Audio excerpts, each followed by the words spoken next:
how can we take the core values of Assassin's Creed, now that we have all this power, what can we improve beyond just adding more of everything? Sometimes it's just keeping what we had before because it worked well and just improving it a little bit. Sometimes it's scratching everything and redoing it from scratch. And on AC, we've done both. So the idea is that no longer are we focusing on single unique blocks of gameplay. We are giving you a broader goal and then giving you multiple blocks to achieve it. And we're trying to reduce failure.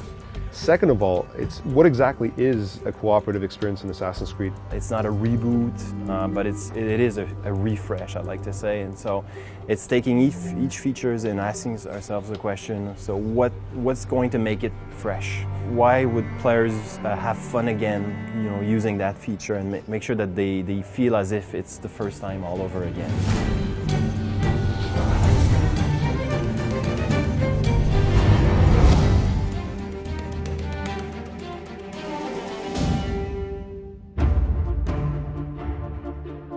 Yeah, navigation, you have fight, and you have social stealth, right? We wanted to have missions that you could tackle in any direction, in any way.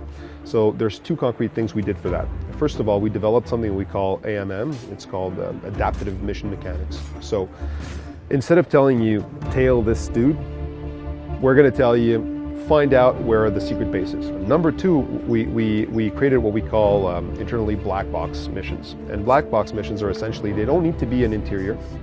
It could be just a portion of the city. But a black box mission essentially is a mission where you have a very precise goal. For example, assassinate a target.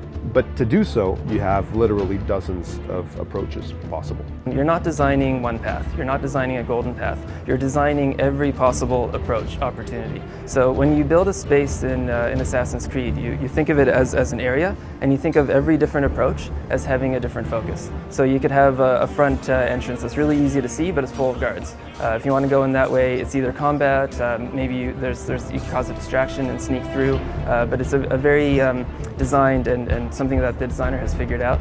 But we know that players won't necessarily do that. They're also going to go around the perimeter and look for other opportunities. What we did with the navigation is create a system that allows beginners to very advanced players to have fun with the navigation. So the idea is to, the RT, natural type of navigation. What we add is the possibility to use RTA and RTB. RTA means that you're going to go up directly and smoothly and very seamless, in a very seamless way. And RTB is the reverse. You're going to be done. It's what we call the control descent. We don't have to design paths because the navigation system allows you to go wherever you want. It's incredibly flexible. And the new advanced navigation system has better animations and better precision than we've ever had before. So in the past, maybe sometimes you felt like the assassin wasn't doing exactly what you wanted. That's not an issue anymore. So we want the character to be fast and fluid and to climb and to be able to jump from rooftop to rooftop. But then when you try to do stealth, you need the opposite. You need something with more granularity, more control. We've changed the controls to give you a stealth button. Second of all, we revamped all of the detection, the way that enemies perceive you and they see you. So if you're in high profile mode or if you're in stealth mode, your detection rate is different. So you make more noise or less noise, right? We have what we call an LKP system, which is a last known position system. So you really can play with the kind of hide and seek system with the AI.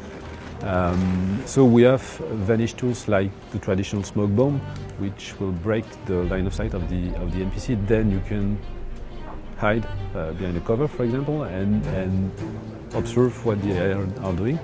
They are actually seeing you. Like if you're hidden, their eyes are actually emitting a sort of a detection cone, and they're either seeing you or not. If they see something, they will come and investigate, but they don't know where you are. They've seen something there, so if you hide, you can actually spy on them, looking through your last known position and looking for you. So that adds another, because you can actually game the guards and send them on wild goose chases and then cover back on another path or whatever.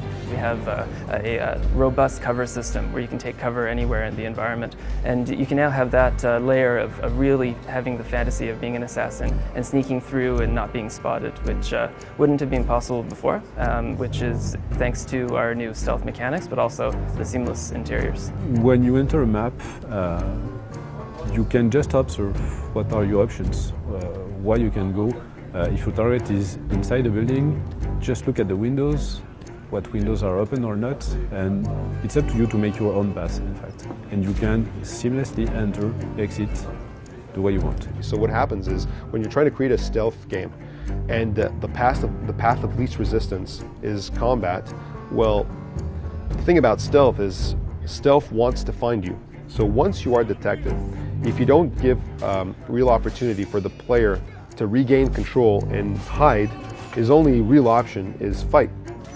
So then you need to make fight accessible, or else players get frustrated because they die. We've reimagined the combat pillar altogether as well.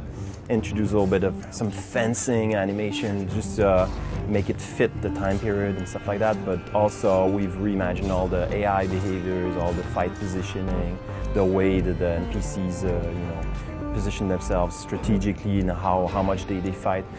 So you cannot be anymore surrounded by, let's say, 15, 20 opponents. It's not possible anymore. The limit is between 3-4 guards around you. Starting at 4, they will probably shoot at you and don't go directly on the mini fight. Arnaud is a very precise character. He's a very sharp character, and that sharpness you can tell in his humor, in his personality, but also in his movement. Like the assassins, like Ezio, for example, was much more of he had a lot of flourishes in the way he fought and the way he moved. Arnaud is much more, think of Kung Fu versus Krav Maga. Arnaud is much more Krav Maga, is much more direct, to the point, very brutal assassin. So we want players to, have to do that vanish loop where they fight some guard. If they feel like they won't win that one, then they can easily, vanish from the enemies and then come back, so that players feel a bit smarter using their tools. By doing that, it puts a lot less pressure on fight, because now you have other means of retaining control, which means we can make fight more challenging, which feeds back into the whole co-op thing where it is challenging. If you go running around into a group of guards by yourself, you're going to get killed. If you get into a fight, you'll kill a few guys, but then you'll quickly get overrun. You either need to take off or you need to get your friends, and that brings people together. No one wants to be the guys that's following, or everyone wants to be the leader. So they each have to have clear objective, clear goals. It meant for us to opening up the game even more, adding even more options, more paths to choose, more features to differentiate between players. So instead of giving all the full power at the beginning to the player, we decided to go more like a kind of a RPG system. So you have for the first time in the game, you have a very deep progression system. A few examples is we have 2 axes of progression for the player. One is the skill and one is the equipment. The skill basically is through your progression. You will gather some skill points, and you can use skill points to unlock skills. Skills are basically new moves, cool moves. You can have moves in navigation, in fight, in stealth. And so you can you can build your own character. It's still the same character, it's the main character of the game, but you are allowed to build it the way you want. It's visually different, so you can select your colors, you can create your own avatar. What is more interesting is we have parameters on the equipment. So let's say you have a coat, a very heavy laser coat. It will maybe help you to increase your resistance to damages. But on the other side, you will generate more sound around you, so people will look at you, and it will be maybe more difficult to blend in the crowd. So we didn't want to create classes or specific roles. We really push for different types of possibilities in terms of cooperations. First one being the synchronization. So you have several things to do at the same moment. Sync kill is really the best example. So you have several guards 4 guards to kill, your 4 players.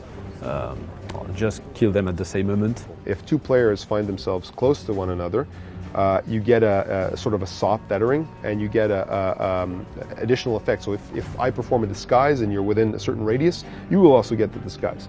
Rewards are shared. If I loot a chest and you're nearby, you're going to get the reward also. Stuff like that. These are things that will actually reward you for playing co-op. Then we have things that will punish you if you don't, like large groups of guards. The way the missions are designed is you have a target, you have an objective in the game, and around that we are building opportunities. And all the opportunities are tailored for each play style you can have. So of course, if you are specialized in combat and you want to go in stealth, you can try. If you are good, you can pass, but it will be more difficult. Not only do we not switch off those systemic things during missions, we actually give players more tools to manipulate them. It's not that we didn't want to do this before. This is a hard problem to fix, and we've had a lot of time to do it. But the idea earlier, I was talking to you about the, really tackling the core pillars of the brand and really trying to change that core pillar of Assassin's Creed. This is part of it, right? We've always known that the Assassins have this brotherhood, that they're not alone, but the gameplay has always been solo. So I think it's a natural fit to bring people together to have this co-op experience. When you play co-op missions in Assassin's Creed Unity, you can play solo. We're not going to say you can't. So someone who wants to play on their own can play all of the content. But the co-op content is really designed to be experienced together with your friends. That's actually why it's called Assassin's Creed Unity. I just want people to feel that ACU is a great experience. It's and one of the best Assassin's Creed. I want them to feel like they're reliving the fun of AC1 all over again, and rediscovering the brand, and just being reintroduced to the story, to the background, to the myth, the mystery of that franchise, and make sure that we just hit all the right notes.